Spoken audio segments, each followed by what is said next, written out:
ناظرین کرام السلام علیکم ورحمۃ اللہ وبرکاتہ۔ تہذیب ٹی وی کے ہفتہ وار پروگرام آپ کے مسائل میں آپ سبھی کا استقبال ہے۔ میں ہوں آپ کا میزبان عارف حسن۔ ناظرین، جیسا کہ آپ جانتے ہیں کہ ہم آپ کے مسائل میں کسی نہ کسی ایسے اہم موضوع پر بات کرتے ہیں جو امت سے جڑا ہو یا عوام کے سے جڑا ہوا ہو۔ آج کا جو ہمارا موضوع ہے وہ ہے کہ امت مسلمہ میں قیادت کا فقدان کیوں ہے؟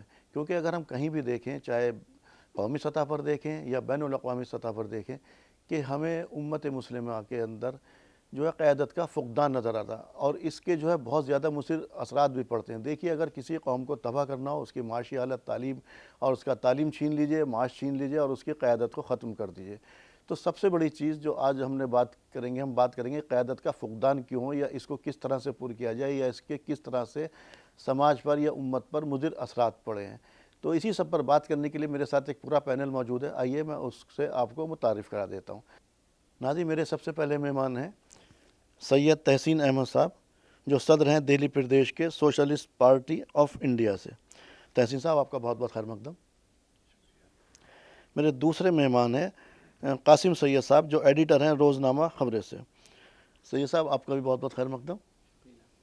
میرے تیسرے مہمان خصوصی ہیں آصف ریاض صاحب، جو سینئر صحافی بھی ہیں اور ساتھ ساتھ سماجی کارکن ہیں۔ آصف صاحب، آپ کا بھی بہت بہت خیر مقدم۔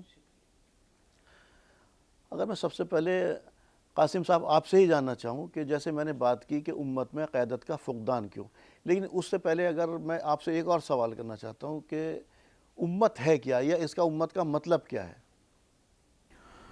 دیکھیے، اصل میں امت مسلمہ جو ہے وہ پوری دنیا میں جو لوگ کلمہ گو ہیں ان کے مجموعے کو یا اس کمیونٹی کو امت مسلمہ کہا جاتا ہے، جو کلمہ واحد کی بنیاد پر ہیں۔ تو لیکن علاقائی جغرافیائی حدوں کی بنا پر امت مسلمہ کا جو تصور آج سے 200 سال پہلے تھا، وہ اب اس میں کافی فرق آ چکا ہے، اور ہر جگہ کے مسلمان اپنی اپنی علاقائی جغرافیائی ضروریات کے تحت امت مسلمہ کو ڈیفائن کرتے ہیں، اور اس میں جب سے قومیت کا عنصر جڑا ہے تو اس وقت سے امت مسلمہ کا تصور عملی طور پر کمزور ہو گیا ہے، اور امت مسلمہ کا تصور عملی طور پر کمزور ہونے کی وجہ سے جو آج سوال آپ نے قائم کیا ہے قیادت کے فقدان کا، تو لیکن سوال بہت وسیع ہے۔ آپ نے اس میں عالمی سطح کو بھی جوڑ لیا ہے اور قومی سطح کو بھی جوڑ لیا ہے۔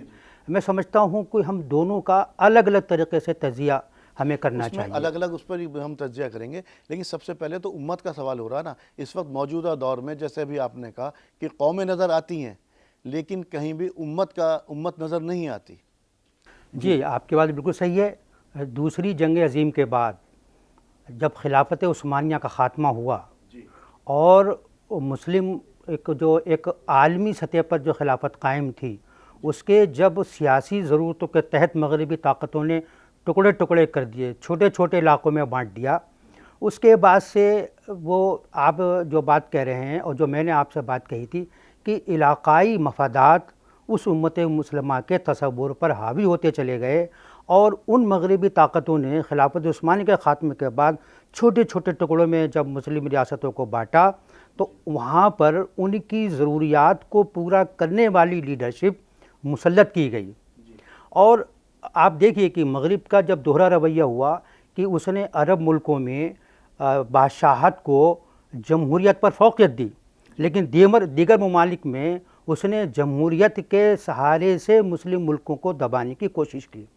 تو جمہوریت کا تصور جب مغرب میں الگ ہوا اور ادھر ہمارے علاقے میں جو سینٹرل ایشیا ہے، جو جنوبی ایشیا ہے، ادھر جو ہے دوسرا ہو گیا، یعنی جہاں ان کے مفادات پر ضرب لگتی تھی اسی حساب سے وہ کام لیتے تھے، اور کہیں پر بھی کسی حکمران نے اگر تھوڑی سی چونچرا کرنے کی کوشش کی تو یا تو اس کی حکومت کا تختہ لوٹ دیا جاتا تھا یا اس کو پراسرار طریقے سے قتل کروا دیا جاتا تھا۔ آپ کے سامنے بہت ساری مثالیں ہمارے سامنے قاسم صاحب، ہمارے سامنے بہت ساری مثالیں ہیں، لیکن سب سے پہلے جو بات ہم کر رہے ہیں دوسروں پر، جیسے ابھی آپ نے مغرب پر تنقید کی، یقینی طور پر انہوں نے اس چیز کا فائدہ اٹھایا اور ہم سے حصوں میں بانٹ دیا، لیکن اگر تحسین صاحب آپ سے میں جاننا چاہتا ہوں بٹے کیوں؟ کیا اس کے اندر جو خلافت عثمانیہ جیسی بھی تھی جو بھی خلافت، جو بھی ہماری بین الاقوامی قیادت تھی، ٹوٹی پھوٹی لنگڑی لولی جیسی بھی تھی نا قیادت، اس کو بھی تو گرانے میں ہمارا ہی ہاتھ رہا نا، ہم بھی تو شامل، ہم بھی تو پیش رہے اس کے اندر. جی تحصیل صاحب. دیکھیے اصل ہمارا جو دین تھا تو رسول صلی اللہ علیہ وسلم کے وصال کے بعد سے وہ کمزور ہوا، اور ہاں تو یہ اور خلافت عثمانیہ ہی میں سے وہ اختلافی معاملہ شروع ہو گیا، اور اس کی تاریخ بھری پڑی ہے، اس پہ بہت زیادہ گفتگو کریں گے تو لمبی ہو جائے گی. اس کے بعد سے بادشاہت کا دور شروع ہوتا ہے.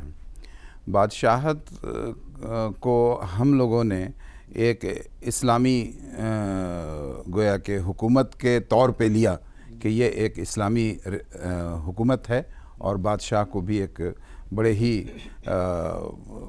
اس انداز سے لیا کہ وہ ہماری ایک اسلامی سلطنت ہے. حالانکہ وہ ایسی بات نہیں تھی. جہاں ضرورت پڑی وہ ہم سب جانتے ہیں کہ جہاں ضرورت پڑی وہ انہوں نے مسلم بادشاہوں کو بھی مارا، اس کو قبضہ کیا. بادشاہوں کے ساتھ غیر مسلم لوگ بھی تھے، لیکن کچھ اس طرح سے ملت کو سمجھایا گیا کہ یہ ایک مسلم حکومت ہے، اور ہم بھی بڑے فخر سے کہتے ہیں کہ 900 سال تک ہم نے یہاں حکومت کی. ہاں تو یہ نیریٹو جو ہے نا وہ خود اپنے آپ میں بہت کمزور نیریٹو ہے. تو اس پہ امت مسلمہ کو سوچنا چاہیے. اصل قومی سطح کی بات کر رہے ہیں آپ؟ نہیں، یہ تو ہم اپنے ہندوستانی تناظر میں اس لیے بات کر رہے ہیں کہ یہ ریلیونٹ ہے. ہم جس سے نبرد آزما ہیں، چونکہ ہم نہ سعودی عرب میں ہیں، نہ ایران میں ہیں، نہ پاکستان میں، ہم ہندوستان میں ہیں، اور ہندوستان کے تناظر میں ہم کو زیادہ غور کرنے کی اور بات کرنے کی ضرورت ہے. اس کی ایک معنویت ہے. تو یہاں پہ جو صورتحال پیدا ہوئی کہ اس کے بعد سے انگریز کی حکومت آئی. انگریز کی حکومت کے بعد سے اس میں ہم سب لوگ غلام تھے، چاہے وہ ہندو تھے، چاہے مسلمان تھے، چاہے جو بھی تھے. ہماری امت بھی اس میں ایک محکوم تھی. معذرت کے ساتھ جی آپ نے کہا اسلامی حکومت، یہاں پر 900 سال ہم نے حکومت کی. اسلامی حکومت نہیں تھی، وہ بادشاہ، وہ حکمراں تھے، وہ ایک سیکولر ہی لوگ تھے. صرف ان کو ایک گورنمنٹ چلانے کے لیے، کیونکہ کانسٹیٹیوشن کی ضرورت پڑتی ہے، اس لیے انہوں نے اسلامی کچھ قوانین لے رکھے تھے. ورنہ اگر آپ بیشتر دیکھیں تو بیشتر حکمراں سب سیکولر تھے. وہ صرف حکومت کر رہے تھے، حکومت کی توسیع کر رہے تھے. اسلام کے لیے یا امت کے لیے کوئی کام نہیں کیا انہوں نے ایسا کوئی خاص. دیکھیں ہم لوگ پولیٹیکل لوگ ہیں، یعنی خواص کیا سوچتے ہیں ہمارے لیے اتنا زیادہ امپورٹنٹ نہیں ہے، لیکن عوام میں کیا میسج جا رہا ہے، عوام کس انداز سے چیزوں کو سمجھ رہی ہے، وہ بہت.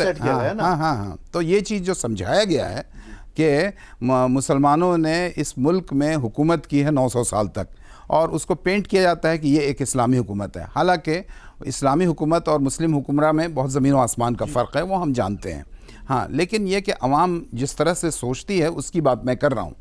تو اور ابھی بھی سارا جو بونڈر کھڑا کیا گیا ہے ہندوستان میں، وہ 900 سال کی حکومت کو لے کر کے، اور اورنگزیب کو جس طرح سے پیش کیا گیا ہے کہ وہ ایک جابر و ظالم بادشاہ تھا جو ہندوؤں کو دیکھنا نہیں چاہتا تھا، اور ہندوؤں کو پہ ظلم و زیادتی کرتا تھا، اور اسلام کو وہ مسلط قائم کرنا چاہتا تھا. تو اس انداز سے یہ بات کی گئی ہے. لیکن یہ ہے کہ اس کے بعد سے اکثر و بیشتر یہ ہمارے لیے نیریٹو سیٹ کیا گیا کہ جتنے بھی تھے، خالی ایک بادشاہ کا نہیں، جتنے بھی تھے سبھی ظالم اور جابر تھے، اور انہوں نے دوسری اقوام پر ظلم کیا. ایسا قطعی نہیں تھا. وہ ایک سیکولر تھے، وہ ایک حکومت کر رہے تھے. جہاں ان کو حکومت کو چلانے کے لیے، حکومت کی توسیع کی جس طرح ضرورت پڑتی تھی، اسی طرح سے انہوں نے اس چیز کا استعمال کیا. جیسے آپ پہلے جب بابر آیا تو کس سے پہلی جنگ کس سے ہوئی؟ صحیح ہے. وہ تو میں نے آپ کو پہلے ہی بتا دیا کہ دونوں حکومت میں چاہے وہ غیر مسلم ہندو کوئی بادشاہ ہو، اس میں مسلمان سپہ سالار تھے، مسلم بادشاہ کے اندر میں ہندو سپہ سالار تھے، یہ سب تھا. لیکن اس کو اس طرح سے پینٹ کیا گیا، اس طرح سے وہ بنایا گیا کہ یہ مسلم بادشاہ جو ہے وہ اسلام کو نافذ کرنا چاہتے ہیں، اور ہندو بادشاہ کو ان کو یعنی ہندوؤں کی یعنی پاسداری کرتے تھے. یہ اس طرح کی باتیں کچھ ہوئیں. تو یہ اس طرح کا ایک ماحول بنا کر کے زہر پھیلایا گیا. لیکن جب انگریز کی حکومت آ گئی، ہم لوگ جب حکومت ہو گئے، تو یہ اتنی گویا کہ لاوا یہ اندر پک رہا تھا، یہ سریعام آیا نہیں تھا. لیکن یہ ہوا کہ جب آزادی ملی تب وہاں سے مسلمانوں کی سیاسی صورتحال تبدیل ہوئی. اس وقت مسلمانوں کو نے بہت سیاسی حکمت عملی کا مظاہرہ نہیں کیا، اور اس وقت ضرورت اس بات تھی کہ مسلم رہنما یا مسلم یعنی ملی لیڈرز وہ بیٹھ کر کے سوچتے کہ اس وقت ہم کو کیا کرنا چاہیے. دراصل جب پارٹیشن ہو گیا، اس کی چاہے ہم کوئی بھی ذمہ داری دے دیں کہ کس نے کروایا کیا کروایا، لیکن عوامی سطح پہ ہندوستان میں یہی بات سمجھی جاتی ہے کہ اس کے ذمہ دار مسلمان ہیں، اور مسلمانوں نے اپنا حصہ لے لیا. اور یہاں سے ہم نے یہ سمجھ بھی لیا، اور ہماری کوئی بھی قیادت اس کے بعد سے نہیں رہی ہے جب سے پارٹیشن کے بعد سے. خیر میں اس پہ بھی بات کریں گے. آصف صاحب ذرا سا میں جاننا چاہ رہا ہوں، آصف صاحب جیسے کہ ابھی ذکر کر رہے تھے ہم خلافت عثمانیہ کا، سب سے پہلے جیسے خلافت عثمانیہ ختم ہوئی ہے، یہ ہماری خلافت بین الاقوامی سطح پر ہماری قیادت ختم ہوئی ہے، اس کے بعد سب سے پہلا ہمیں نقصان کیا اٹھانا پڑا کہ بالفور ڈکلیریشن کے ذریعے ہمارے ہاتھوں سے کیا نکلا؟ بیت المقدس جو تھا وہ ہمارے ہاتھوں سے نکل گیا. کس طرح سے جو حضرت عمر فاروق رضی اللہ تعالیٰ عنہ کے دور کے اندر جو ایک عہد نامہ ہوا تھا، جو کہ دونوں کے بیچ معاہدہ ہوا تھا، اس معاہدے کو پامال کر کے وہاں پر یہودیوں کو بسنے کی اجازت دی گئی. ذرا اس کے بارے میں بتائیے کتنا مضر اثرات پڑے اس کے بعد ہمارے. دیکھیے، ہم ماضی کی گفتگو کرتے ہیں، ماضی کی بات کرتے ہیں، ہم مغلیہ سلطنت کے خاتمے کی بات کرتے ہیں، مسلمان عام طور پہ عثمانی خلافت کے خاتمے کی بات کرتے ہیں، لیکن میں آپ کو بتاؤں کہ کسی سلطنت کے خاتمے کے ساتھ مسلمانوں کا خاتمہ نہیں ہوتا. اللہ تبارک و تعالیٰ نے مسلم قوم کو کیوں برپا کیا، اس کے بارے میں ایک واضح میسج دیا. فرمایا کنتم خیر امت اخرجت للناس تأمرون بالمعروف وتنہون عن المنکر، کہ ہم نے تم کو ایک بہترین امت بنا کر برپا کیا، تم کو لوگوں کی نفع رسانی کے لیے بھیجا، تم لوگوں سے اچھی بات کرتے ہو اور بری باتوں سے لوگوں کو روکتے ہو. تو جو ہماری انڈین قیادت کی بات ہو یا عالمی قیادت کی بات ہو مسلمانوں کی، میں سمجھتا ہوں کہ جو لیڈرشپ ہوتی ہے، جو قیادت ہوتی ہے، وہ کسی گراؤنڈ پہ پیدا ہوتی ہے. وہ آسمان سے ٹپکتی نہیں ہے بارش کے قطروں کی طرح، وہ کسی زمین سے برپا ہوتی ہے. وہ زمین کیا ہے؟ کبھی آپ نے اس پہ غور کیا؟ وہ زمین ہے ایجوکیشن کا، ایجوکیشنل امپاورمنٹ کی وہ زمین ہے. وہ زمین ہے ایک ایسی سوسائٹی کا جو ویلفیئر اورینٹڈ ہو، فلاحی سوسائٹی ہو. وہ زمین ہے انڈسٹریلسٹوں کی زمین، وہ زمین ہے میڈیا کی زمین، وہ زمین ہے انٹلیکچول پراپرٹی کی زمین. تو جب کسی قوم میں انٹلیکچول پراپرٹی کی کمی ہو جائے، ایجوکیشن کی کمی ہو جائے، انڈسٹریز کی کمی ہو جائے، صنعت و تجارت اور حرفت کی کمی ہو جائے، تو وہ قوم قیادت کے مسند پہ فائز نہیں ہو سکتی، اللہ اس کو کبھی فائز نہیں کرے گا.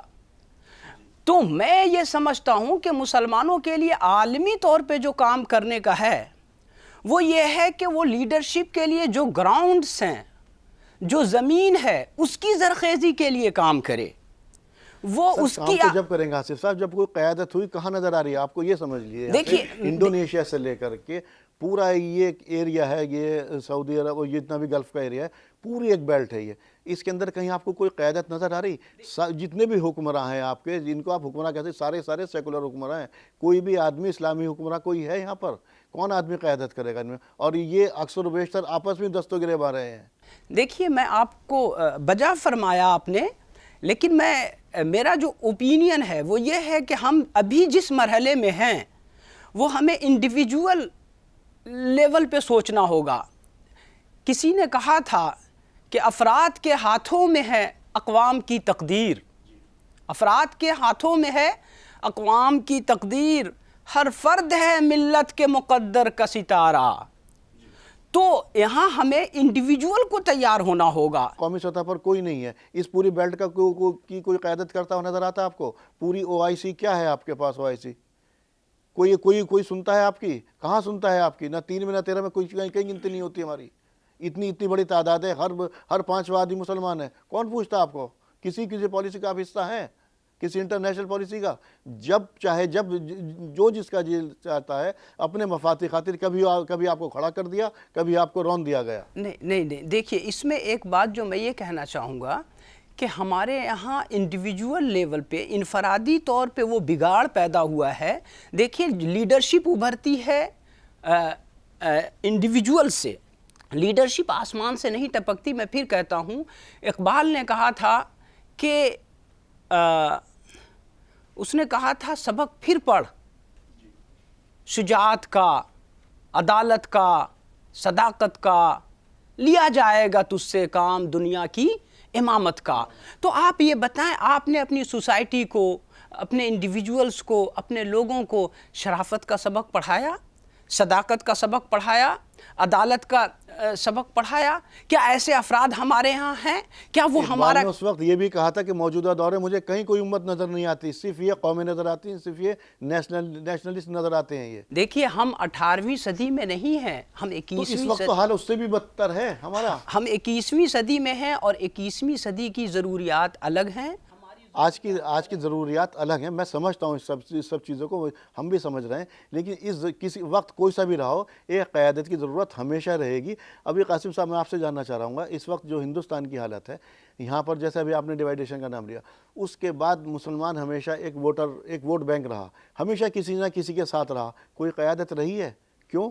میں صرف یہ کہنا چاہتا ہوں کہ جب ہندوستان کی آزادی کے بعد یہاں کے مسلمان بہت شدید دباؤ میں تھے, اور یہاں کی قیادت بھی شدید دباؤ میں تھی, لیکن اس کے باوجود بھی ایسا نہیں ہے کہ قیادت کا کریم پاکستان منتقل ہونے کے باوجود یہاں پر کوئی مضبوط لوگ نہ رہے ہوں. ہمارے چاہے وہ مولانا ابوالکلام آزاد ہوں یا مولانا حفظ الرحمان سہوار بھی ہوں, اس طرح کے لیڈروں نے مسلمانوں کو جو بہت ہی زیادہ خوف میں اور ڈرے ہوئے تھے, ان کو ابھارنے میں, ان کو یہاں پر روکنے میں, جمانے میں اہم رول ادا کیا. میں سمجھتا ہوں کہ ہندوستانی مسلمانوں کی لیڈرشپ ہر سطح پر موجود رہی ہے. اگر نہ ہوئی ہوتی تو آپ آزادی کے بعد سے اور آج تک دیکھ لیجئے, ہمارے پاس پہلے کتنے ادارے تھے, کتنے کالج تھے, کتنی یونیورسٹیاں تھیں, کتنے وہ ادارے تھے جو فکری طور پر کام کرتے ہیں, اور آج کتنے ہیں. تو ایسا نہیں ہے کہ مسلمانوں کا امپاورمنٹ نہیں ہوا ہے. مجھے کہنا پڑ رہا, آپ کہہ رہے ہیں کہ قیادت موجود رہی ہے, تو آج اس قوم کی حالت یہ ہو گئی ہے کہ اس کی اپنی مجموعی حیثیت کچھ رہی نہیں. انہوں نے یہ دکھا دیا آپ کو کہ نہ ہمیں آپ کے ووٹ کی ضرورت, نہ آپ کی ضرورت, جائیے بیٹھیے. اور اگر جو آپ نے سوال اٹھایا, ہاں اس چیز کے لیے میں ضرور آپ سے ابھی تحسین صاحب جاننا چاہوں گا کہ جو بھی ہماری قیادت رہی ہے, وہ قیادت عوام میں وہ اعتماد کیوں نہیں حاصل کر سکی کہ وہ اس پر جمے رہتے, یا اس پر اپنا ووٹ, یا یہ کہہ سکتے ہیں کہ اس کا اعتماد حاصل کرتی. سر میں تحسین صاحب کے جواب سے صرف ایک دو جملے کہنا چاہوں گا کہ ہمارا بھی قصور رہا ہے کہ ہم نے نیگلیکٹ کیا ہے, اور ہمیشہ شک کی نگاہ سے دیکھا ہے. مثال کے طور پر اگر ہمارا کوئی لیڈر کسی جو ہے صاحب اقتدار سے جا کے ملاقات کر لیتا ہے, تو ہم سوچتے ہیں ارے بھائی سودا کر لیا, ارے بھائی اس نے کچھ نہ کچھ کر لیا ہوگا. یہ جو اعتماد کی کمی رہی ہے, اس اعتماد کی کمی نے ہی یہ صورتحال پیدا کی ہے. ایک وجہ یہ بھی ہے اس کی. جی تحسین صاحب, میں یہ جاننا چاہ رہا ہوں کہ جو ہماری قیادت جو رہی ہے, کوئی نہ چاہے کیسی بھی رہی ہو, لیکن اس کی نہ تو وہ حیثیت رہی, اور وہ قیادت عوام کے اندر اعتماد حاصل کیوں نہیں کر سکی. عوامی سطح پہ یہی سمجھا جاتا ہے, یا اور بھی دوسرے اقوام کے لوگ بھی یہی سمجھتے ہیں کہ مسلمانوں نے اپنا حصہ لے لیا. لیکن ہماری قیادت جس وقت پارٹیشن ہوا, اس وقت یہ نہیں سوچا کہ 40% کے بارے میں تو آپ سوچ رہے ہیں, لیکن یہاں جو 60% بچ رہے ہیں ان کا کیا ہوگا, ان کا مستقبل کیا ہوگا, تو اس کے بارے میں نہیں سوچا. دوسری بات یہ ہے کہ اس وقت جو ہندوستان کے بٹوارے کے حق میں مسلم لیڈر نہیں تھے, اس کو مسلم عوام نے پسند نہیں کیا, یعنی ان کو جو سپورٹ ملنا چاہیے تھا وہ نہیں ملا. اس کی مثال یہ ہے کہ آپ ہمارے بزرگوں سے آپ سنیں گے تو وہ کہانی سنائیں گے کہ جس وقت وہ سنیما ہال میں مولانا آزاد آتے تھے اپیل کرنے کے لیے, تو سارے مسلمان جو ہے وہاں سنیما ہال میں ان کا نام دے رکھا تھا مہا بکو چھٹیرا, مطلب ابوالکلام آزاد کا ترجمہ کر کے مہا بکو چھٹیرا, اور ہو جا ہندو کے نعرے لگاتے تھے. تو اس طرح کی مطلب ہمارے قوم کی بیمار ذہنیت تھی، اور اس کی وجہ سے اس کے بعد جو پارٹیشن ہوا تو جو ہماری ملت اسلامیہ کے لیڈرز تھے، ملی لیڈرز تھے، جو مسلمان سیاسی لیڈرز تھے، انہوں نے اپنے مدرسے کی، اپنی مساجد کی، اپنے قبرستان کی، اپنی ثقافت کی فکر تو کی، اور اب وہ کرنا بھی چاہیے، وہ نہیں کریں گے تو اور کون کرے گا، لیکن ایک بہت اہم کام چھوڑ دیا کہ یہ منقسم ہندوستان میں جو مسلمانوں کا مستقبل کیا ہوگا، اور یہاں مشترکہ سماج میں مسلمانوں کی کیا حیثیت ہوگی، جو نفرت پھیلی ہوئی ہے اس کو ہم کیسے دور کریں گے، اور ہمارا سیاسی عمل آئندہ کا کیا ہوگا، اس کو بالکل نظر انداز کر دیا، اور ہم نے اپنے جذباتی مسائل کو اور ہم نے ملی اور دینی مسائل کو ایڈریس صرف وہیں تک کیا۔ تو یہ ایک بہت بڑی بھول ہوئی، اور اس پہ کبھی بابری مسجد کا ایشو ہے، اس پہ دیکھ لیجئے، بابری ایکشن کمیٹی بن گئی، کوارڈینیشن کمیٹی بن گئی، شریعت کو بچانے کے لیے جو ہے مسلم پرسنل لا بورڈ بنا دیا، مسلم مجلس مشاورت بنا دیا، جماعت اسلامی بھی بنی، جمعیت علماء بھی ہے، سب ہے، لیکن اس مشترکہ سماج میں مسلمان اور غیر مسلم مل کر کے اس کنٹری کو ویلفیئر اسٹیٹ کیسے بنایا جائے، جو کہ ہماری یہ دینی ذمہ داری تھی، اس سے بالکل صرف نظر کیا، جس کے نتیجے میں یہ حالات پیدا ہو گئے۔ اور یہ حالات ایک دن میں نہیں پیدا ہوتے ہیں، ایک اس میں وقت لگتا ہے، اور ہم لاکھ اپنے بزرگوں کی ذریعے ہم بھی قدر کرتے ہیں، احترام کرتے ہیں، جو کچھ بھی کیا انہوں نے اچھا کیا، لیکن ان کی اس بھول کی وجہ سے یہ صورتحال پیدا ہوئی ہے، جس سے آج کل ہم لوگ نبرد آزما ہیں۔ کبھی کبھی لمحے کی غلطی جو ہے وہ صدیوں تک تکلیف دیتی ہے۔ آصف صاحب، ابھی جیسے تحسین صاحب نے کہا اس چیز کو کہ ظاہر سی بات ہے اس وقت موجودہ دور کے اندر پاکستان سے زیادہ مسلمان ہندوستان کے اندر، یہ ایک حقیقت ہے، اس سے کوئی انکار نہیں کر سکتا۔ تو اب اس وقت موجودہ دور کے اندر ہی وہی سوال آپ سے بھی ہے کہ موجودہ دور کے اندر بھی کوئی آدمی ایک ایسا لیڈر کیوں نہیں ہمارے سامنے ہم دے سکے جو دوسری اقوام ہیں ان کو بھی دعوت دیتا ہے، جیسے ابھی آپ نے شروع میں کہا، اور یہ بات کہا بھی گیا، اللہ تعالیٰ نے کہا بھی کلام پاک کے اندر کہ تم جو ہے ایک بھلائی کے لیے تم بھلائی کا حکم دیتے ہو، برائی سے روکتے ہو، اور تم بھلائی کا تم بہترین امت ہو، تم خیر امت ہو۔ تو اس کا فریضہ ہم نے کیوں نہیں انجام دیا؟ اتنے دن یہاں پر رہے، اور ابھی بھی ہماری آبادی ماشاءاللہ سے بہت ہے، تو ہم اس اقوام کو ساتھ ساتھ لے کر کے کیوں نہیں چل سکے، اور کوئی قیادت کیوں نہیں پیش کر سکے اس وقت؟ دیکھیے، تقسیم ہند کا جو صدمہ ہے، قوموں کی زندگی میں صدماتی لمحات بھی آتے ہیں۔ سر اب 70 سال ہو گئے، اب اس کے اندر کئی ہماری جو ہے پیڑیاں نکل گئی، اب اس کو کب تک روئیں گے ہم بیٹھ کر کے؟ دیکھیے، ہم تو لگاتار گراوٹ آتی چلی جا رہی ہمارے اندر، پستی کی حالت یہ ہے اس وقت، اگر میں کہوں نا سخت الفاظوں میں، ذلت اور مسکنت بری طرح سے طاری ہے۔ دیکھیے، آزادی کے بعد جو ڈویژن کا جو مسئلہ آیا، آپ نے ابھی سنا کہ مولانا ابوالکلام آزاد نے اپنا رول ادا کیا، مولانا محمود حسن صاحب نے اپنا کردار ادا کیا، ڈاکٹر ذاکر حسین صاحب نے۔ دیکھیے، یہ قوم ایسا نہیں ہے کہ بالکل قیادت سے خالی ہو گئی۔ اب کہاں ہے قیادت؟ وہ میں دیکھیے، جو قیادت کا تصور ہم لوگ لیے بیٹھے ہیں، میرا خیال یہ ہے کہ یہ قیادت جو ہے بہت زیادہ سینٹرلائز ہم چاہتے ہیں، لیکن قوموں کو فائدہ، وہ قیادت چاہیے جو بھلائی کا حکم دے، یس، برائی کو روکے۔ ہمارے پاس کلام پاک ہے، سمجھے، آپ صلی اللہ علیہ وسلم ہمارے لیے اسوہ ہیں، انہوں نے سب کچھ کر کے دکھا دیا کلام، تو پھر ہم اتنا پچھڑتے چلے گئے کسی بھی سطح پر ہو، پھر وہی والی بات آئی کہ قومی سطح پر ہو، بین الاقوامی سطح پر ہو، کیا حال ہے ہمارا؟ میں یہ کہوں گا کہ مسلمانوں کے لیے سینٹرلائزڈ لیڈرشپ نقصان دہ ہے۔ یہ ڈائیورس لیڈرشپ کی طرف اس قوم کو بڑھنا چاہیے، یعنی کہ ریجنل لیڈرشپ کی طرف بڑھنا چاہیے۔ ہر ریجن کی الگ ضرورت ہوتی ہے، قوموں کی الگ الگ ضرورتیں ہوتی ہیں، ان کی ثقافت ہوتی ہے، ان کی تہذیب ہوتی ہے، ان کی نیڈس ہوتی ہیں۔ وہیں کا کوئی شخص پیدا ہو، وہی ان کو اپنی قوم کو لیڈ کرے۔ ایک جگہ آ کر تو پھر بھی ان کو سینٹرلائز ہونا ہی پڑے گا۔ یہ کب ہوگا؟ یہ سینٹرلائزڈ کب ہوگا؟ جب ہر جگہ سے ایوالو کرے گی لیڈرشپ، اس کے بعد وہ لیڈرشپ بیٹھ کر کے یہ ڈیسائیڈ کرے گی کہ اب ہمیں ایک سینٹرلائزڈ ہو جانا ہے۔ تو سر کب ہوگا، کیسے ہوگا؟ یہ دیکھیے، یہ ہوگا، میرا خیال یہ ہے کہ اس میں ابھی 30 سالوں کا وقت لگے گا. میں بہت سوچ کر یہ بات کہہ رہا ہوں یہ 30 سال کا عرصہ کیسے بتا دیا آپ نے؟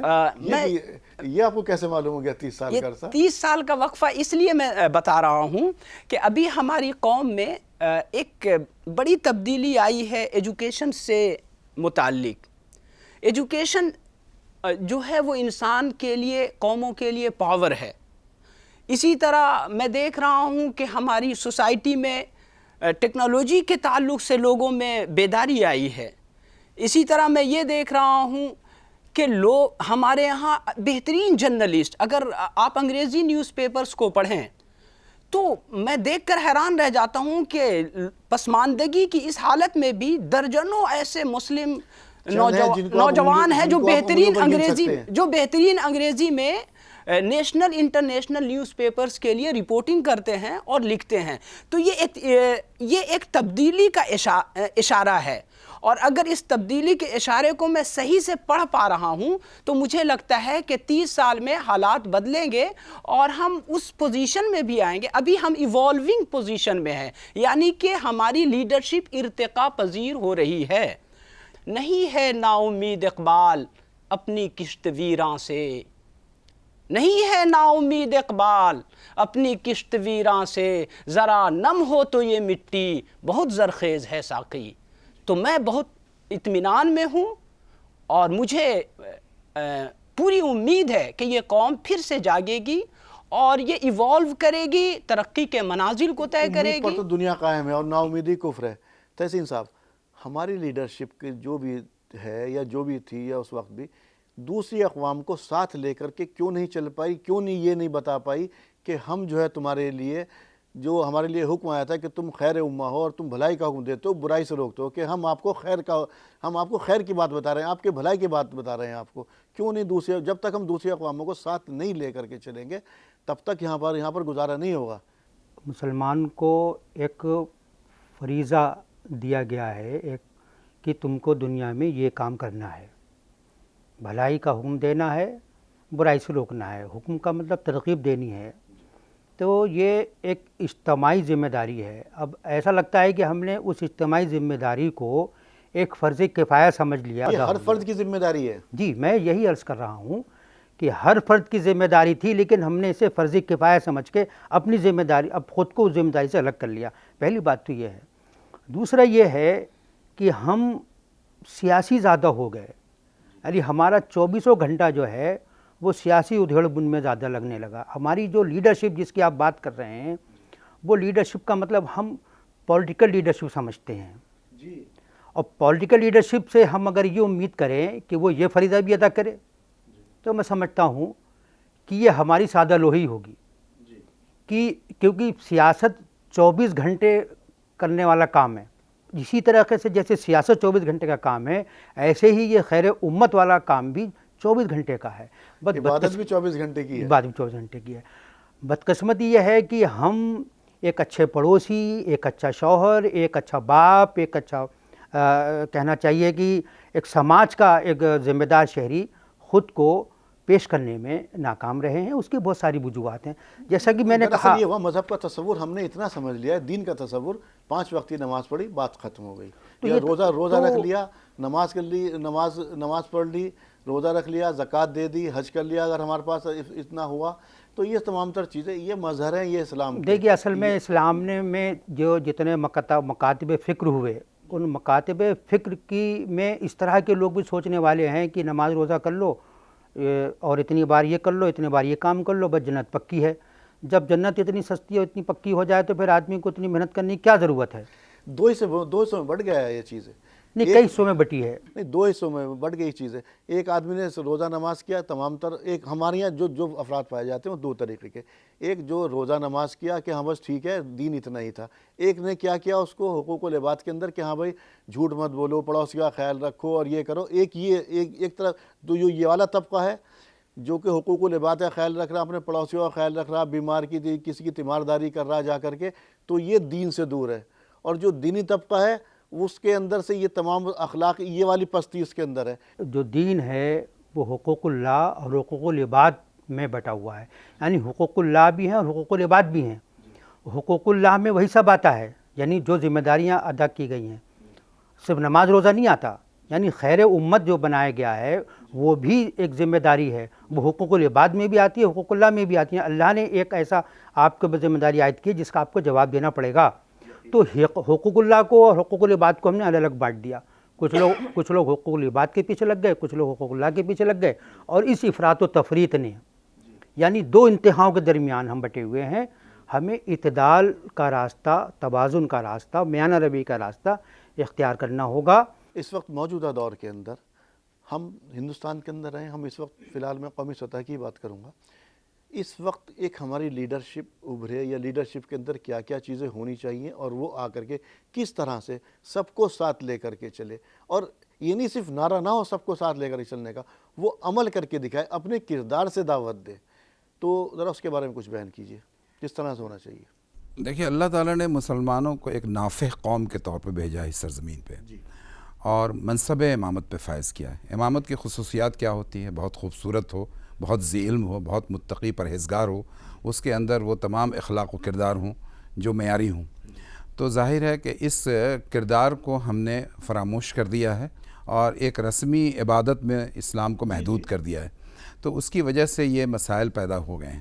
اس کے عوض میں یعنی اس کو بہت ہی واسٹ ہم نے اسلام کے تصور کو لیا نہیں ہے۔ ہوا یہ ہے کہ اگر کوئی مشترکہ سماج میں، ظاہر ہے ہندوستان میں ہندو ہیں، مسلمان ہیں، سکھ ہیں، عیسائی ہیں، اس کے اندر ہم اپنے اخلاق و کردار اور دینی اقدار کے ساتھ ہم ان کے لیے کیسے نافع بن سکیں، اس پہ کبھی غور و فکر نہیں کیا، جس کے نتیجے میں ہم ایک بیمار نیریٹو کے ساتھ اپنی زندگی گزارتے رہے، اور نافع قوم تو ہم کہتے رہے لیکن نفع لینے والی قوم بن کر کے رہ گئے، ایک ہمیشہ اپنے آپ کو وکٹم کہتے رہے۔ ان کو ایک اقدامی رول پلے کرنا چاہیے، ایک جس منصب پہ اللہ تعالیٰ نے ہم کو بھیجا ہے اس کا مظاہرہ کرنا چاہیے۔ میں ان کی بات کو ذرا سا آگے بڑھاتا ہوں۔ ایک بیماری اور پیدا ہوئی ہے جو تحسین صاحب نے بات کی، اس میں ایڈ کر رہا ہوں کہ ہم نے یہ ملی سیاست ہے یا قومی سیاست ہے؟ اب یہ ملی سیاست کیا ہوتی ہے؟ کیا وہ قومی سیاست نہیں ہے؟ یا آپ قومی سیاست کریں گے تو کیا آپ ملی سیاست نہیں کر سکتے؟ یہ جو ہم نے ایک ڈیوائیڈ کر دیا اپنے آپ کو، جیسے انہوں نے کہا ہم خود مظلوم بن گئے، ہم وکٹم کارڈ کھیلتے ہیں، ہم مظلوم ہیں، ہماری مدد کرو۔ ہم مظلوموں کی کتنی مدد کرتے ہیں، کبھی ہم نے اس آئینے میں اپنے آپ کو نہیں دیکھا۔ یعنی جیسے انہوں نے کہا کہ مزدوروں کا مسئلہ، کسانوں کا مسئلہ، عورتوں کا مسئلہ، ہم اس کو اپنا مسئلہ مانتے ہی نہیں، ہم ان کے ساتھ کھڑے ہوتے ہوئے نظر نہیں آتے، لیکن ہم یہ چاہتے ہیں کہ سب ہمارے ساتھ کھڑے ہو جائیں، اور ہم کسی کے ساتھ جو ہے کھڑے ہونا نہ پسند کرتے ہیں اور نہ ان کے ساتھ کھڑا ہوتا ہوا دکھائی دیتے ہیں۔ یہ وہ چیز ہے جس کو اب دوسرے لوگ بھی نوٹس کرنے لگے ہیں اور اس پہ کوسچن مارک لگانے لگے ہیں۔ آصف صاحب، ہمارے پاس ہمارے لیے جو اسوہ ہے آپ صلی اللہ علیہ وآلہ وسلم ہے، وہ سیاسی لیڈر بھی ہے، دینی لیڈر بھی ہے، ہر طرح کی چیز انہوں نے ہمیں کر کے دکھا دیا۔ کانسٹیٹیوشن سب سے پہلے سارے لا ہم نے دیے، اور آج ہماری حالت یہ ہے کہ ہماری گنتی نہ 3 میں نہ 13، جیسے پہلے ہی میں نے کہا، تو ہماری جو لیڈرشپ ہے، جو بھی لیڈرشپ ہے، اس کو دوسری اقوام میں اعتماد حاصل کرنے کے لیے، یا دوسری یا جو امت ہے یا مسلمانوں میں بھی کیوں نہیں اعتماد حاصل ہو پا رہا، اور کس طرح سے اعتماد حاصل ہوگا، اسے کیا کرنا چاہیے، اور یہ بیچ کا گیپ جو کمیونیکیشن گیپ کہیں یا کچھ بھی کہیں، یہ گیپ کیوں ہے؟ دیکھیے، پھر میں کہوں گا کہ وہ تو آبا تھے تمہارے ہی، مگر تم کیا ہو؟ وہ تو آبا تھے جن کی آپ بات کر رہے ہیں، وہ تو آبا تھے تمہارے ہی، مگر تم کیا ہو؟ ہاتھ پر ہاتھ دھرے منتظر فردا ہو۔ میں یہ کہتا ہوں کہ ابھی تحسین صاحب نے ایک بات کہی، میں اس کو ذرا زیادہ کلیئر کر دوں کہ ہماری جو سوسائٹی تھی ہمیشہ سے گیور تھی، وہ ٹیکر نہیں رہی۔ لیکن ہم نے کیا کیا کہ اب ہم ٹیکرز ہو کر رہ گئے ہیں، وکٹم کارڈ کھیلتے، ہم خود حاصل کرنے والے۔ ہم کیا، ابھی میں ایک رپورٹ پڑھ رہا تھا، مائنورٹیز میں مسلمانوں کی جو آبادی ہے وہ 80% ہے، لیکن یہ جو اسکول چلاتے ہیں وہ صرف 23% ہے، اور کرسچنز کی آبادی صرف 23% ہے، اور وہ 70% اسکول چلاتے ہیں۔ تو وہ نفع رسانی کا کام وہ کر رہے ہیں، تو عزت وہ پا رہے ہیں، وہ لیڈرشپ اور قیادت کے منصب پر وہ فائز ہو رہے ہیں۔ تو میرا یہ کہنا ہے کہ اخرجت للناس کہا گیا، یہ نہیں کہا گیا کہ مسلمان کے لیے نکالے گئے، یہ کہا گیا کہ تم ساری انسانیت کی بھلائی کرو گے۔ تو جب ساری انسانیت کی بھلائی کرو گے تو ہمیں ایک ایسا شہری بننا ہے، ایسا فرد، ایسا انڈیویجول بننا ہے کہ ہمارے لیے ہندو، مسلم، سکھ، عیسائی سب برابر ہوں۔ دیکھیے میں اپنی بات کو سم اپ کروں گا کہ حیات لے کے چلو، کائنات لے کے چلو، حیات لے کے چلو، کائنات لے کے چلو، چلو تو سارے زمانے کو ساتھ لے کے چلو۔ یہ ہے لیڈرشپ۔ اگر ہم زمانے کو ساتھ لے کر نہیں چل پائیں گے تو اللہ ہمیں اس منصب پہ کبھی بیٹھنے نہیں دے گا۔ لیڈرشپ کا منصب ہوتا ہے کہ آپ سب کو ساتھ لے کر چلیں، لیکن کیا ہم سب کو ساتھ لے کر چلنے کے لیے تیار ہیں؟ کیا ہم ویمنس کو اپنے ساتھ لے کر چل رہے ہیں؟ کیا ہم بچوں کو اپنے ساتھ لے کر چل رہے ہیں؟ کیا ہم غیر مسلموں کو اپنے ساتھ لے کر چل رہے ہیں؟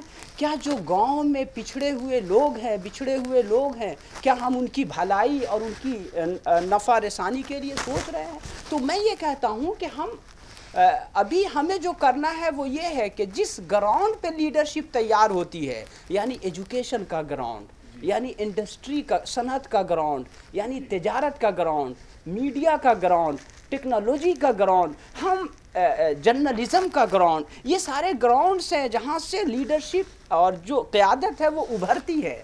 پہلے ان کو مضبوط کریں، اور میں دیکھ رہا ہوں کہ یہاں تبدیلی آ رہی ہے، یہاں انقلابی تبدیلی آ رہی ہے، اور ہماری لیڈرشپ ایوالو ہو رہی ہے، وہ نظر آئے گی۔ رفتار سست ہے، رفتار سست ہے، لیکن منزل کی طرف ہم گامزن ہیں۔ تو میں پر امید ہوں اور امید کرتا ہوں کہ یہ قوم پھر سے قیادت کے منصب پہ فائز ہوگی اور نفع رسانی کا کام انجام دیتی رہے گی۔ بے شک صحیح کہا آپ نے کہ لیا جائے گا تجھ سے کام دنیا کی امامت کا۔ قاسم صاحب، ہمارا فی الحال حال یہ ہے بہت مختصر میں کہ ہم نے اللہ تعالیٰ کو، میں بہت سخت الفاظ استعمال کر رہا ہوں اس وقت، کہ مسجد کی حدود کے اندر بند کر دیا اور اپنے معاملات میں کہیں بھی ہمارے دین شامل نہیں ہے۔ کیا یہ بھی ایک وجہ ہے کہ جو ہماری اللہ تعالیٰ نے، یا اللہ تعالیٰ کا ہمارے پر عذاب کہی ہے، کچھ بھی کیے، جو ہمارے سے قیادت کمزور ہوئی یا چھین لی گئی ہم سے قیادت دنیا کی یا کسی بھی سطح پر؟ اگر ہم گھوم پھر کے ہمیں پھر وہیں پہنچنا چاہیے کہ جو اخرجت للناس والی بات ہے، اس میں ایک جگہ یہ بھی آیا ہے کہ انتم الاعلون ان کنتم مومنین۔ تو ہمیں انتم الاعلون تو یاد رہتا ہے کہ تم ہی سربلند رہو گے، لیکن اس کی جو شرط ہے کہ اگر تم مومن ہوگے، تو اب مومن ایک بہت جامع تصور ہے۔ مومن کا مطلب صرف یہ نہیں ہے کہ وہی نماز روزہ کر لیجئے اور آپ جو ہے بہت اچھے بن جائیے۔ انڈیویجولی آپ اچھے ضرور بنیے، لیکن آپ کے اس اچھے بننے کا سماج پر بھی اثر انداز ہونا چاہیے، تب آپ جا کے اس تصور کو عملی شکل دے سکیں گے۔ دوسری اقوام نہ کلام پاک پڑھتی نہ حدیث پڑھتی، وہ ہمیں پڑھتی ہیں، بالکل، وہ ہمارے کردار سے ہمیں ان کو دعوت دی۔ جب ہم ایک اچھے مسلمان نہیں بن پائیں گے تو ہم اسلام کی صحیح طریقے سے دعوت بھی نہیں پہنچا سکیں گے، کیونکہ پہلے بھی لوگوں نے پہلے خود پر عمل کیا اور اپنے آپ کو عملی نمونے کے طور پر پیش کیا کہ اسلام ایسا ہوتا ہے، اسلام کے ماننے والے ایسے ہوتے ہیں۔ اسی لیے بعض مفکرین نے اس طرح کی بات کہی ہے کہ دنیا کا سب سے اچھا مذہب اسلام ہے اور سب سے بدترین قوم مسلمان ہے۔ وہ صرف اسی وجہ سے کہ اسلام میں کوئی کمی نہیں ہے، لیکن ہماری بدعمالیوں کی وجہ سے، ہمارے کریکٹر خراب ہونے کی وجہ سے اسلام پر داغ لگتا ہے، اسلام پر انگلی اٹھتی ہے، لوگ اسلام پر انگشت نمائی کرتے ہیں، جس سے ہمیں تکلیف ہوتی ہے۔ تو ہمیں اصل مرض کا علاج کرنا ہے کہ ہم اپنے اندر اسلام کو نافذ کریں، تب ہم اس کو دوسروں تک پہنچانے کا اہل ہوں گے، کیونکہ آدمی پہلے وہ دیکھتا ہے کہ آپ کیا ہیں۔ اگر ہم وہی ہوں گے جو اسلام چاہتا ہے تو ہم ایک چلتی پھرتی ایک عملی جو ہے جب تصویر ہو جائیں گے تو ہمیں اسلام کے بارے میں بہت کچھ بتانے کی ضرورت بھی پیش نہیں ہے۔ تحسین صاحب، میں آپ سے نظر بہت مختصر میں، کیونکہ آپ صلی اللہ علیہ وسلم ہمارے لیے اسوہ ہیں۔ وہ ہم نے دیکھا کہ وہ صادق امین ہونے کے باوجود جب انہوں نے دعوت دی ہے تو دشواریاں سامنے آئی ہیں ان کے لیے۔ تو کیا ہم اس وقت موجودہ جو دور ہے ان دشواریوں کو سامنا کرنے کے لیے تیار ہیں؟ بہت آخر میں، بہت مختصر میں بس۔ دیکھیے، رسول صلی اللہ علیہ وسلم کے سلسلے میں اگر ہم تاریخ کا مطالعہ کرتے ہیں تو مجھے یہ بات سمجھ میں آتی ہے کہ وہ جو کشمکش ہوئی ہے، وہ کشمکش کی بنیاد جو ہے وہ عوامی سطح پہ عقیدے کا نہیں بنا ہے. عوامی سطح پہ کچھ شرپسند عناصر جو وہاں کے سرداران قوم رہے ہیں ان پہ زک پہنچی ہے تو کشمکش ہوئی ہے. ورنہ اللہ کے رسول کی پوری کوشش اور کشمکش وہ حق اور انصاف کی لڑائی میں یعنی لگی ہے. آپ کو یہ یاد ہوگا کہ جب ابو جہل ایک یتیم کا مال کھا کے بیٹھا ہوا تھا اور نہیں دے رہا تھا اور اس وقت بہت کمزور سماج تھا مسلمانوں کا, اور یہ لینے کے لیے مزے لینے کے لیے یعنی یہ کہہ دیا, کچھ لوگوں نے اکسا دیا شرپسند عناصر نے کہ جاؤ بہت بڑا وہ چیمپئن بنتا ہے اور کمزوروں کے حقوق دلواتا ہے, یتیموں کے حقوق دلواتا ہے, وہ تم کو دلوا دے گا. تو اللہ کے رسول نے ان کو یہ نہیں سمجھایا اس یتیم بچے کو کہ دیکھو بیٹا وہ بہت بدماش ہے, شریر ہے, بہت کمینہ ہے, اور اس کو 2-4 بات کہہ کے سمجھا بجھا کے رخصت نہیں کیا. انہوں نے فوراً کیا چلو میرے ساتھ. اور انہوں نے یہ بھی نہیں دیکھا کہ میں کتنا میرے ساتھ میں کمزور ہوں یا مضبوط ہوں, اور جا کر کے اس کا حق دلوایا. اس پہ ایسا اثر پڑا, ایسا روب پڑا کہ اس نے دے بھی دیا. تو یہ اس کی مثالیں بھری پڑی ہیں. اللہ کے رسول نے اپنے اسلام کو جس طرح سے پیش کیا ہے وہ ہم اس طرح سے پیش نہیں کر رہے ہیں, جس کے نتیجے میں یہ ماحول خراب ہو رہا ہے. ابھی دیکھ لیجئے کہ ایک مسجد میں ایک شخص آتا ہے, آ کر کے پیشاب کر دیتا ہے, تو صحابہ کرام اس پہ ناراض ہوتے ہیں, لیکن اللہ کے رسول نے روکا اور اس نے کہا کہ اس کو کرنے دو. جب کر لیا تو اس کو بلایا, بیٹا سمجھا دیا کہ یہ عبادت گاہ ہے, یہاں پہ پیشاب نہیں کیا جاتا ہے. اس کو ہاتھ سے جھاڑ دیا. آج تو کوئی مسلمان پہ کوئی غیر مسلم اگر ایک مسجد پہ کنکڑی تو پھینک کر کے دیکھیں کس طرح سے مسلمان ان کو اوقات بتاتا ہے. تو یہ ساری تو اس طرح کی چیزیں جو ہیں نا وہ اسلام کو سربلند کرنے میں بہت کارگر ثابت ہوئی ہیں. اللہ کے رسول نے یعنی نبوت سے پہلے حلف الفضول جو قائم کیا تھا ادارہ, اس کے بارے میں یہ بات کہی, وہ عوام کے لیے یعنی سارا مشترکہ سماج کے لیے تھا وہ, اور اس میں یہ بات کہی ہے نبوت کے بعد سے کہ حلف الفضول جیسی چیز اگر یعنی ایسی ہے کہ مجھے سرخ اونٹ کے بدلے بھی کوئی دے تو میں اس کو چھوڑنے کے لیے نہیں بھول سکتا. تو یہ ایک مثالیں ملتی ہیں. دوسری بات یہ ہے کہ آپ یہ دیکھ لیجئے کہ یہ امر بالمعروف اور نہی عن المنکر کو جو ہم نے محدود کر دیا ہے مذہبی تناظر میں اس کو لا کے کھڑا کر دیا, حالانکہ وہاں پہ یعنی عقیدے کی, نماز کی, زکوٰۃ کی احکامات قرآن میں الگ سے ہیں.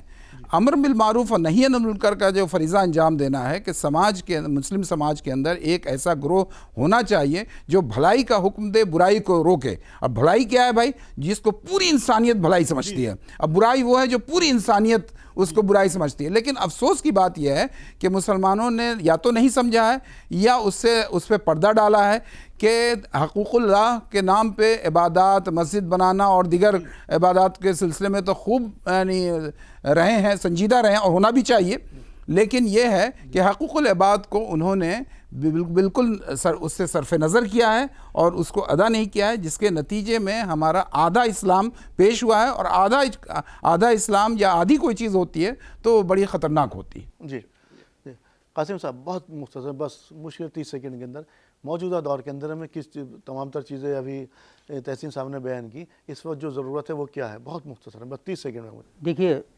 ایک چیز تو سمجھ لیجیے کہ جیسا کھیت ہوتا ہے نا, جب اس میں جیسی مٹی ہوتی ہے ویسی پیداوار ہوتی ہے, تو ہمیں اس لیے بہت زیادہ مایوس نہیں ہونا چاہیے اور صبر کرنا چاہیے, ریئیکشنری نہیں ہونا چاہیے. ہم ریئیکشنری بہت ہو گئے ہیں, مطلب ایک دم جذباتی اور فوری رد عمل. اسی فوری رد عمل نے ہماری تصویر کو, ہماری امیج کو مسخ کر کے رکھ دیا ہے کہ ہم جو چیز اپنے لیے پسند کرتے ہیں وہ دوسرے کے لیے پسند نہیں کرتے. یہ تو حدیث ہے, تو حدیث یہ ہے جو اپنے لیے پسند کرو وہ دوسرے کے لیے پسند کرو, لیکن ہوتا اس کا الٹا ہے. ہم جو اپنے لیے پسند کرتے ہیں وہی ہم دوسرے کے لیے پسند نہیں کرتے. تو ہمیں ایک دوسرے کے جذبات کا, ایک دوسرے کے خوشی غم کا, ایک دوسرے کے نظریات کا, اس کا بھی احترام کرنا چاہیے اور اس کے اندر سے اپنا ایک راستہ نکالنا ہے. آصف صاحب بس آخر میں آپ کیا میسج دیں گے؟ میں یہ کہنا چاہتا ہوں کہ بہتر قیادت جو اٹھتی ہے وہ بہتر انسانوں سے اٹھتی ہے. مسلمانوں کو ابھی یہ کرنے کا کام ہے کہ وہ بہترین انسان, خیر امت جو کہا گیا, یعنی کہ بہترین انسان بن کر دکھائیں. جب ہم بہترین انسان بن جائیں گے تو قومیں ہمیں خود اپنا قائد مان لیں گی. قیادت تھوپنے کی چیز نہیں ہوتی ہے. قیادت جو ہوتی ہے وہ یہ کہ سماج آپ کو اپنا قائد بنوانے کی چیز ہوتی ہے. جی تو منوایا نہیں جاتا ہے، سماج اس کو مان لیتی مان لیتا ہے۔ جیسے دیکھیے میں ایک مثال دیتا ہوں، ہمارے ہاں باپو کی مثال ہے، مہاتما گاندھی کی مثال۔ مہاتما گاندھی نے کبھی اپنے آپ کو قائد کے طور پہ اسٹیبلش کرنے کی کوشش نہیں کی، لیکن قوم نے، ہندوستانی عوام نے ان کو اپنا باپو مانا، اپنا قائد مانا۔ تو یہ کب ہوا؟ جب ان کا کریکٹر سامنے آیا، جب ان کے اقوال اور افعال میں پاکیزگی نظر آئی، جب ان کے ہاں اسپریچولیٹی نظر آئی، جب ان کے ہاں مساوات، برابری، عدالت اور انصاف نظر آئی، تو کیا ہوا؟ لوگوں نے کہا یہ میرا قائد ہو سکتا ہے، یہی انسان ہے جس کی ہمیں ضرورت ہے۔ تو ہم ایک بہتر انسان بنیں، تب لوگ ہمیں خود بخود اپنا قائد تسلیم کر لیں گے۔ تو میں یہ کہتا ہوں کہ انسان بہتر ہمیں بننے کی کوشش کرنی چاہیے۔ ناظرین، تو آج ہم نے جانا کہ ہمارا قائد کس طرح سے ہونا چاہیے موجودہ دور کے اندر، امت کو یا ہماری اقوام کو، پورے ہندوستان کو کیسے قائد کی ضرورت ہے۔ دیکھیے ہمارے لیے تو اسوہ آپ صلی اللہ علیہ وسلم ہے۔ آپ صلی اللہ علیہ وسلم ہمارے لیے دینی اسوہ بھی ہیں۔ دیکھیے آپ صلی اللہ علیہ وسلم کی زندگی کیسی ہے، وہ سپہ سالار بھی ہیں، وہ آپ کی امامت بھی کرتے ہیں دین اور دنیا میں، جہاں جیسے وقت پڑا اسی طرح سے آپ صلی اللہ علیہ وسلم ایک لیڈر بن کر کے سامنے آئے۔ تو ہمیں ان کی زندگی کو پڑھنا چاہیے، ان کی سیرت کو پڑھنا چاہیے آپ صلی اللہ علیہ وسلم کی، اور یہ ہمارے قائد کے لیے ہے اور تمام امت کے لیے، ہر فرد کے لیے ہے۔ اور جہاں تک امت کی بات ہے، اس کے لیے بھی ایک اور میں آپ کو مثال دوں کہ جب حضرت خالد بن ولید رضی اللہ تعالیٰ عنہ کو حضرت عمر فاروق رضی اللہ عنہ نے جب معزول کر دیا تو انہوں نے اس پر سوال نہیں اٹھائے۔ انہوں نے کیا کہا کہ خالد جو تھا جنگ اللہ کے لیے کر رہا تھا، عمر کے لیے نہیں کر رہا تھا۔ انہوں نے اسی اپنے قائد مان لیا۔ تو امت کا بھی یہ فرض ہے، یا جو اقوام ہے، جو قوم کا، اس کا بھی یہ فرض ہے کہ اپنی لیڈر کے اندر زبردستی کی مین میخ نہ نکالیں، زبردستی کی اس کے اندر کمیاں نہ نکالیں۔ دیکھیے انسان، ہم آدم کی اولاد ہیں، ظاہر سی بات ہے غلطیاں تو ہوں گی، تو ظاہر سی بات ہے کہیں لغزشیں ہوتی ہیں، کہیں غلطیاں ہو جاتی ہیں، ان سب کو نظر انداز کرتے ہوئے جب تک آپ کسی کو لیڈر نہیں مانیں گے اور آپ اپنے بیچ کا، لیڈر کے بیچ کی جو کمیونیکیشن گیپ ہے اس کو نہیں ختم کریں گے تو ہمارا حال یہی رہے گا۔ تو بہتر یہ کہ سب سے ہمارے لیے ضروری کیا ہے، آپ صلی اللہ علیہ وسلم کی سیرت کو پڑھیں۔ آپ سبھی لوگ پروگرام میں آئے، پروگرام میں شرکت کے لیے آپ سبھی لوگوں کا بہت بہت شکریہ۔ تو ناظرین، اسی کے ساتھ اپنے میزبان کو دیجیے اجازت۔ آپ دیکھتے رہیے تہذیب ٹی وی۔ السلام علیکم ورحمۃ اللہ وبرکاتہ۔